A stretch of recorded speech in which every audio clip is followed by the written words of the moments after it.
किस पाप के कारण स्त्रियों का गर्भ गिर जाता है और स्त्रियां संतान के सुख से वंचित रहती है। आइए जानते हैं भगवान विष्णु द्वारा बताए गए उपदेश से कि स्त्रियों को किस दिन संबंध बनाना चाहिए, संबंध बनाते समय किन बातों का विशेष ध्यान देना चाहिए। मित्रों, एक समय की बात है, भगवान विष्णु और माता लक्ष्मी वैकुंठ में विराजमान थे। माता लक्ष्मी ने देखा कि धरती पर बहुत सी स्त्रियां संतान सुख से वंचित थीं। कुछ स्त्रियों का गर्भ गिर जाता था तो कुछ को पुत्र प्राप्ति नहीं हो पाती थी। यह देखकर माता लक्ष्मी ने भगवान विष्णु से पूछा, हे प्रभु, कृपा करके मुझे यह बताइए कि किस कारण से स्त्रियां संतान सुख से वंचित रहती हैं? कौन से पाप या दोष हैं जिनके कारण स्त्री का गर्भ गिर जाता है और उन्हें पुत्र की प्राप्ति नहीं होती? भगवान विष्णु माता लक्ष्मी की बात सुनकर गंभीर हो गए और उन्होंने कहा, हे देवी लक्ष्मी, इस संसार में संतान सुख का संबंध केवल शरीर से नहीं, बल्कि कर्मों, धर्म और आचार विचार से भी होता है। कई बार स्त्रियों के गर्भ गिरने या संतान प्राप्ति में विफलता के पीछे उनके पूर्व जन्मों के पाप, उनके आचरण या उनके दुष्कर्म होते हैं। आज मैं तुम्हें कुछ प्राचीन कथाओं के माध्यम से बताऊंगा कि किस कारण से स्त्रियों का गर्भ गिरता है और पुत्र प्राप्ति के लिए क्या उपाय किए जा सकते हैं। यह कथा एक प्राचीन काल के एक राजा और रानी की है, जो अपनी धार्मिकता और न्यायप्रियता के लिए विख्यात थे।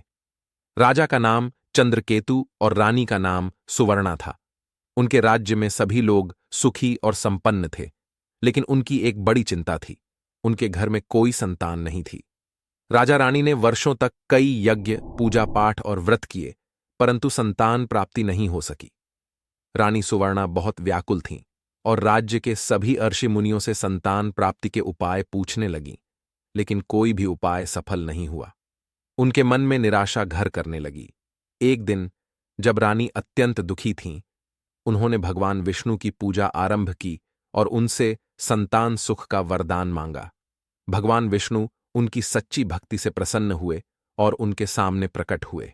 रानी सुवर्णा ने भगवान विष्णु के चरणों में गिरकर प्रार्थना की, हे प्रभु, मैं और मेरे पति चंद्रकेतु वर्षों से संतान सुख के लिए तपस्या कर रहे हैं, लेकिन हमें अब तक संतान की प्राप्ति नहीं हुई है।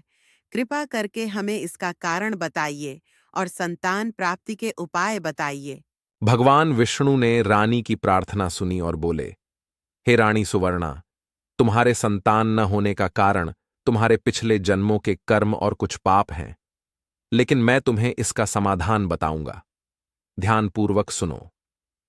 भगवान विष्णु ने कहा, तुम्हारे पिछले जन्म में तुम और राजा चंद्रकेतु व्यापारी थे। तुम्हारा नाम हरिश्चंद्र और रत्नावती था। तुम्हारा व्यापार अच्छा चलता था। तुम्हारे घर में किसी चीज की कोई कमी नहीं थी। तुम दोनों का जीवन सुखमय बीत रहा था। एक बार एक गरीब गर्भवती महिला तुम्हारे घर आती है और तुमसे सहायता मांगती है। वह गर्भवती औरत रत्नावती से कहती, मुझे यही पास के गांव में जाना है। गर्भवती होने के कारण मुझसे ज्यादा दूर तक चला नहीं जाता। हो सके तो आप कुछ पैसे मुझे दे देते, तो जिससे किसी वाहन की सहायता से मैं पास के गांव में चली जाऊंगी। अगर आप मेरी इतनी सहायता कर देते तो आपका बहुत उपकार होगा मुझ पर। रत्नावती सोचती है, न जाने कौन है ये औरत और न जाने कहां से आई, किस घर और किस कुल की है। रत्नावती गर्भवती महिला से कहती है, कि तुम न जाने किस कुल और किस घर की हो। तुम्हारे जैसे लोग रोज आते हैं हमारी चौखट पर। अगर मैं सब पर ऐसे ही धन लुटाती रहूंगी तो एक दिन मुझे भी तुम्हारी ही तरह और लोगों से भीख मांगनी पड़ेगी। रत्नावती अपनी धन संपत्ति के घमंड में चूर होने के कारण उस गर्भवती महिला का बहुत अपमान करती है, जिसके कारण वह महिला वहां से चली जाती है और इतना अपमान होने के कारण वह अन्य किसी व्यक्ति की सहायता लेने का प्रयास भी नहीं करती। वह पैदल ही दूसरे गांव तक जाती है। अधिक चलने के कारण उस महिला के पेट में पीड़िता शुरू हो जाती है और कुछ समय बाद पता चलता है कि उस महिला का गर्भपात हो गया है। वह जीवन भर संतान सुख से वंचित हो गई। श्री कृष्ण कहते हैं, उसी पाप के कारण तुम्हें इस जन्म में संतान प्राप्ति में कठिनाई हो रही है। रानी ने दुखी होकर पूछा, हे प्रभु, क्या इस पाप का कोई प्रायश्चित है? क्या हम अपने किए पापों का फल भोगने से बच सकते हैं और हमें संतान सुख की प्राप्ति हो सकती है? भगवान विष्णु ने कहा, हां, हर पाप का प्रायश्चित संभव है यदि सही मार्ग पर चलो और धर्म का पालन करो। मैं तुम्हें कुछ उपाय बताता हूं जिनका पालन करने से तुम्हें संतान सुख की प्राप्ति होगी और तुम्हारा गर्भ ठहरने में कोई बाधा नहीं आएगी। लेकिन उससे पहले मैं तुम्हें एक कथा और सुनाता हूं जिनको तुम्हारी ही तरह गर्भ ठहरने में बाधा आ रही थी, किंतु जब उन्हें पूर्व जन्म में किए किए गए पापों का ज्ञान हुआ तो उन्होंने मेरे द्वारा दिए गए नियमों का पालन किया, जिससे उनका गर्भ ठहर गया और उन्हें संतान सुख की हुई। वही कथा का वर्णन मैं तुमसे करता हूं, ध्यानपूर्वक सुनो। आर्ष विश्वामित्र एक महान तपस्वी और ज्ञानी थे। उनकी पत्नी तपस्विनी गौतमी भी अत्यंत धार्मिक और सात्विक जीवन जीती थीं, लेकिन उन्हें संतान प्राप्ति में कठिनाई हो रही थी। कई वर्षों तक उन्होंने संतान प्राप्ति के लिए तप किया, लेकिन गर्भ ठहरने में समस्या आ रही थी।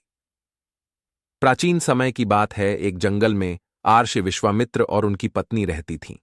आर्ष विश्वामित्र को कभी किसी बात का अफसोस नहीं था, लेकिन एक बात का बहुत अफसोस था कि उनकी कोई संतान नहीं थी। एक दिन आर्ष विश्वामित्र ने ध्यान किया और उन्हें यह झात हुआ कि उनके संतान न होने का कारण उनके पिछले जन्मों के कुछ पाप और वर्तमान जीवन के कुछ अशुद्ध आचरण थे। उन्होंने पाया कि एक बार उन्होंने क्रोधवश एक छोटे जीव की हत्या कर दी थी और उनकी पत्नी ने बिना कारण एक निर्धन ब्राह्मण को अपमानित किया था। इस पाप के कारण वे संतान सुख से वंचित हो रहे थे। आर्षि विश्वामित्र और उनकी पत्नी ने भगवान विष्णु की आराधना की और उनसे इस पाप का प्रायश्चित करने का उपाय पूछा। भगवान विष्णु ने उन्हें बताया, तुम्हें धर्म का पालन करना होगा और अपने पापों का प्रायश्चित करना होगा। तुम दोनों को नियमित रूप से एकादशी का व्रत रखना होगा और संतान गोपाल मंत्र का जाप करना होगा। साथ ही निर्धन और भूखे लोगों की सेवा करनी होगी। अर्षि विश्वामित्र और उनकी पत्नी ने भगवान विष्णु के निर्देशों का पालन किया। कुछ महीनों के बाद अर्षि की पत्नी गर्भवती हुई और उन्होंने एक तेजस्वी पुत्र को जन्म दिया जो आगे चलकर एक महान तपस्वी बना। भगवान विष्णु रानी सुवर्णा से कहते हैं, अब मैं तुम्हें वे महत्वपूर्ण नियम और उपाय बताता हूं, ध्यान से सुनो। पहला नियम, धार्मिक आचरण का पालन। गर्भधारण के समय सबसे पहले पति पत्नी को अपने आचरण को शुद्ध और धार्मिक बनाना होगा। उन्हें किसी प्रकार के क्रोध, अहंकार या हिंसा से दूर रहना होगा, क्योंकि ये नकारात्मक गुण गर्भ पर बुरा प्रभाव डालते हैं। दूसरा नियम, शुद्ध आहार और विहार। स्त्री को सात्विक भोजन ग्रहण करना चाहिए। मांसाहार, नशीले पदार्थ और अशुद्ध भोजन गर्भधारण में बाधाएं उत्पन्न करते हैं। गर्भवती स्त्री को अपने मन और शरीर को शुद्ध और स्वस्थ रखना चाहिए। तीसरा नियम, एकादशी व्रत का पालन। भगवान विष्णु ने रानी को एकादशी व्रत करने का निर्देश दिया। उन्होंने कहा, एकादशी व्रत का पालन अत्यंत फलदायी होता है। इसके माध्यम से संतान की प्राप्ति होती है। इस व्रत के दौरान भगवान विष्णु की पूजा और दान पुण्य करने से संतान प्राप्ति की संभावना बढ़ती है। चौथा नियम, संतान गोपाल मंत्र का जाप। भगवान विष्णु ने रानी को संतान गोपाल मंत्र का नियमित जाप करने को कहा। उन्होंने बताया, इस मंत्र का जाप नियमित रूप से सूर्योदय के समय करना चाहिए। यह मंत्र गर्भ की सुरक्षा और स्वस्थ संतान प्राप्ति के लिए अत्यंत प्रभावी है। अंतिम और पंचवां नियम, भगवान शिव की पूजा। भगवान विष्णु ने कहा, पुत्र प्राप्ति के लिए भगवान शिव की पूजा अत्यंत महत्वपूर्ण होती है। शिवलिंग पर जल चढ़ाकर और एयुएम नमः शिवाय का जाप करने से संतान सुख की प्राप्ति होती है। सोमवार के दिन भगवान शिव की आराधना विशेष रूप से फलदायी होती है। भगवान विष्णु ने यह भी बताया कि गर्भधारण के लिए सही समय और दिन का चयन भी अत्यंत महत्वपूर्ण होता है। उन्होंने कहा, पूर्णिमा और अमावस्या के दिन संबंध स्थापित करने से संतान के गुण और मानसिक विकास पर सकारात्मक प्रभाव पड़ता है। इन दिनों में गर्भधारण करने से संतान में दिव्य गुण उत्पन्न होते हैं। भगवान विष्णु ने यह भी कहा कि सोमवार और गुरुवार के दिन संबंध स्थापित करना शुभ होता है, जबकि मंगलवार और शनिवार के दिन गर्भधारण से बचना चाहिए, क्योंकि ये दिन अशुभ माने जाते हैं। रानी सुवर्णा और राजा चंद्रकेतु ने भगवान विष्णु के बताए सभी नियमों और उपायों का पालन किया। उन्होंने नियमित रूप से भगवान शिव की पूजा की, एकादशी व्रत का पालन किया और संतान गोपाल मंत्र का जाप किया। उन्होंने गरीबों और जरूरतमंदों को दान दिया और अपने पिछले पापों का प्रायश्चित किया। कुछ महीनों के बाद रानी सुवर्णा गर्भवती हुईं। इस बार उनका गर्भ ठहर गया और 9 महीनों के बाद उन्होंने एक सुंदर और तेजस्वी पुत्र को जन्म दिया।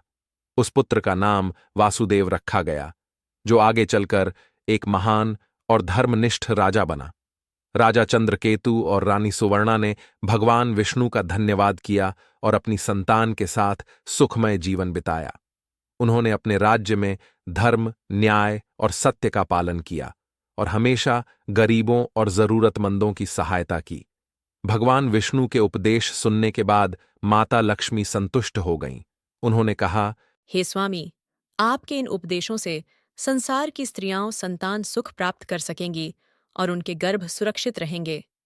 मैं इन नियमों और उपायों को धरती पर प्रसारित करूंगी ताकि सभी स्त्रियां गर्भ धारण के समय इनका पालन कर सकें और पुत्र रत्न की प्राप्ति कर सकें। भगवान विष्णु मुस्कुराए और बोले, हे देवी, जो स्त्री और पुरुष इन नियमों और उपायों का पालन करेंगे, उन्हें संतान सुख की प्राप्ति अवश्य होगी।